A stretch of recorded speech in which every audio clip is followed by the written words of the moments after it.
I'm going to have to really try and remember all these numbers now. Yeah. I'm doing it in my head. 16, 14. I think we just say he scored 7 as well. No, I'm Sam, haven't I? I think it's good.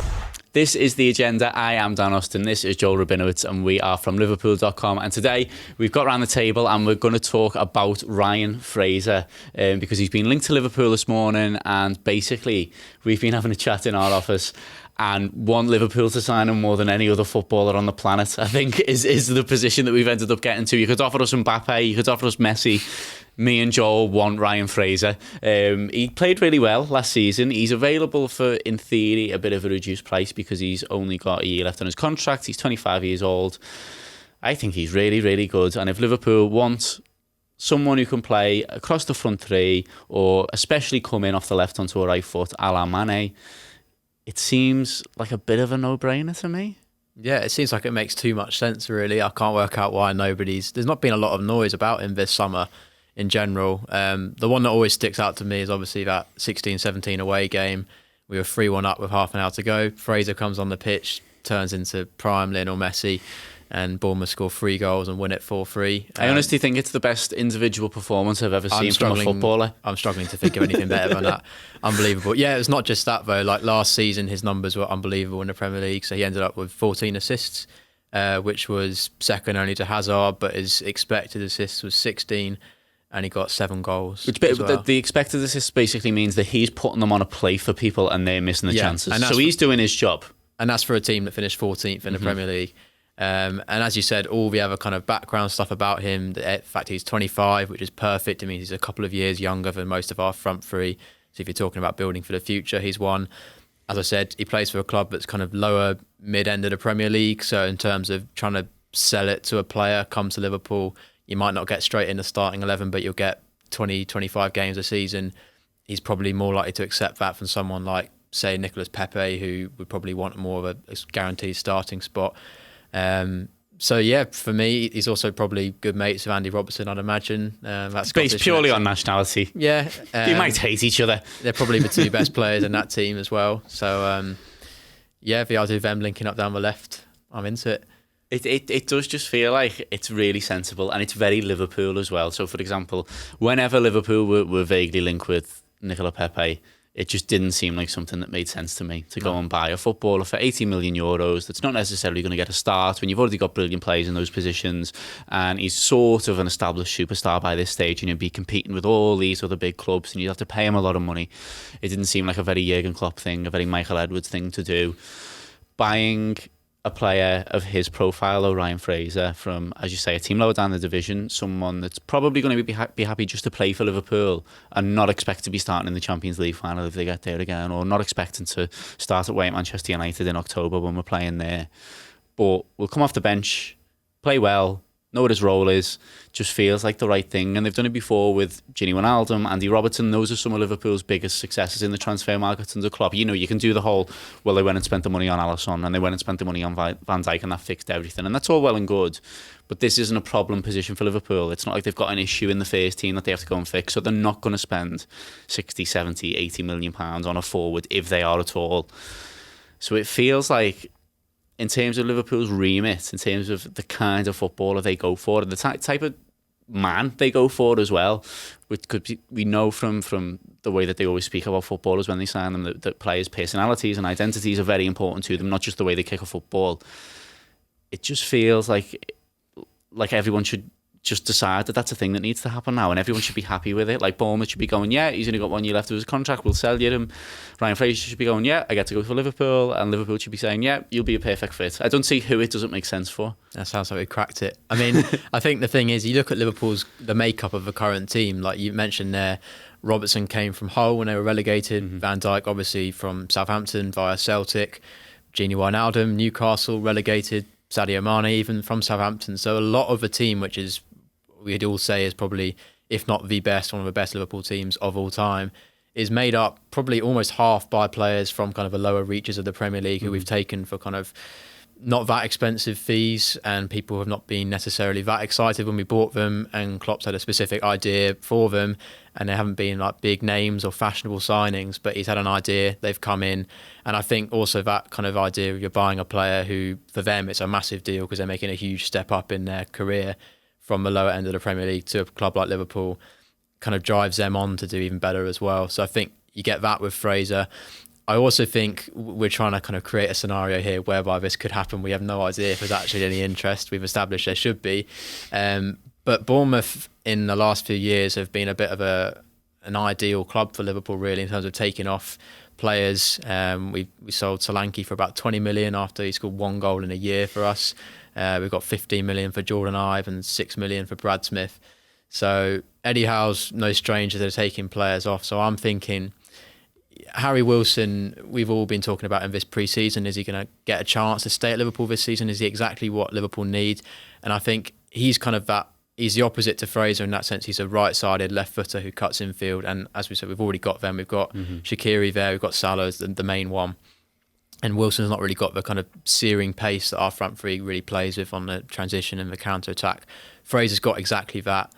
He's also playing off a left on his right foot, which is where we don't have any cover because we've got nobody essentially who does what Mane does.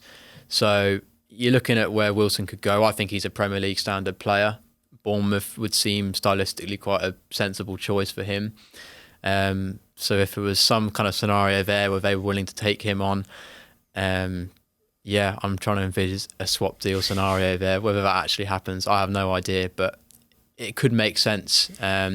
And I just think this season we'd all feel a lot more comfortable. Say, for example, Mane did pick up a little bit of a knock and was out for 5-6 games. I'd have absolutely no problem with Ryan Fraser slotting in there. If you had him on the left, you still got Firmino through the middle and Salah on the right. That's still a brilliant front three. And then you're not worrying about kind of shifting players out of position or anything. So to me, Lewis Cook, David Brooks and Harry Wilson feels like almost an Eddie Howe wet dream of a midfield, to be honest, in terms of profile and the way they play and everything. So it just feels like it makes loads of sense. We talked about this yesterday, just ringing Eddie Howe and saying, listen, will you give us £60 million for Ryan Kent and Harry Wilson, please? Someone needs to do it. Someone needs to get hold of someone at Liverpool and say, just ring Eddie Howe and it'll all be fine. And also for a club like them, they can't really afford to lose a player of his ability at his age for nothing next season. Exactly. That would be disastrous. So I'm surprised there hasn't been more noise. And if it gets to January, he can then do his pre-contract agreement. So they've basically got this window to get a fee for him or give him a new contract. But if you're Ryan Fraser, you're not going to sign a new contract at Bournemouth. If you know you can go for free to somewhere a lot better, probably get a really good signing on fee and a really high wage as well because they've paid nothing for you. The only thing that makes me think maybe this doesn't make 100% certain sense is Shaqiri. And I know that he's a left footer and usually if we're playing that 4-2-3, one would play on the right and Fraser would be more on the left with his right foot. But neither of them would expect to start. And I think you wouldn't put both of them on the bench because in terms of the way that they play, even though it might be on other sides, they're very similar footballers in that they're trying to play between the lines, they're trying to dribble with the ball, looking for balls in between the centre-back and the full-back and possibly shots from, not necessarily distance, but from the edge of the box. It's hard, I think, for Klopp to justify having both of them on the bench because that would mean you can't have, say, Origi on the bench or you can't have Brewster or Lallana or Chamberlain or someone like that. Are we at the point where part of the reason Liverpool haven't signed a forward yet is maybe someone needs to leave? And it's unlikely that they'll do it now. And it doesn't necessarily have to be Shaqiri. It doesn't have to be Origi or someone like that. It could just be that if Lallana moved on, for example, there's suddenly a more regular spot on the bench where you can put someone, because we were talking again on this show yesterday about Wilson, and even if he ended up staying, it's hard to ever imagine him even coming on for 20 minutes because there's so many people ahead of him in the pecking order for the bench. Liverpool have got a fairly big squad now, even if people would look at Manchester City's and go, well, that's bigger or it's got more strength in depth or whatever. Liverpool have got a lot of footballers, and if Fraser were to come in, for example, that shoves someone else an awful lot further down.